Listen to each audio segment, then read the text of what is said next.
মূল বিষয়টা বোঝা গেছে। ভাই একটা ব্যান উনি স্লিপ কাটছে, উনি স্লিপ কাটছে। মূল বিষয়টা বোঝা গেছে।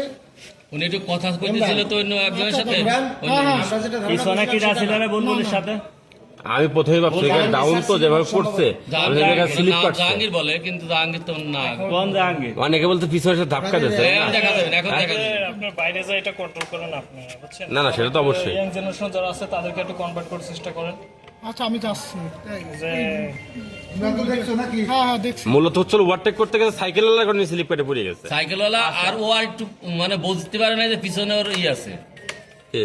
মোটরসাইকেল আছে, ওই ট্রলিওয়ালা। আচ্ছা, এবার দেখ আর আবার আমার মনে হয় উনিও সাইড করছে, উনিও সাইড করছে। এই যে ট্রলি এবার ক্রসিং করবি, এ পাশে ভ্যান। এই পাশে একটা ব্যান, ব্যান। ট্রলিটা আর পাশে ট্রলি মাঝখানে। গাড়ি চলে গেছিল, যখন মোটরসাইকেলে ঢুকছে তখন হ্যাঁ, তো গাড়ি সাইকেল। এই যে এই- এই সাত সাইকেলটা। বারাবার গেছে, এই যে- এই যে সাত বারাবার গেছে, এই যে- ক্রসিং করবি। কিন্তু এই যে- এখানে এই যে- এখানে এই যে পিছনে চারটা। দেখো, এখানে এই যে- এই যে- এই যে এখানে একটা ভ্যান দেখো ছিল। হলো মৃত্যু আছে ওর। ওকে ওকে ওকে ওকে এই ভ্যানের জন্য ভাই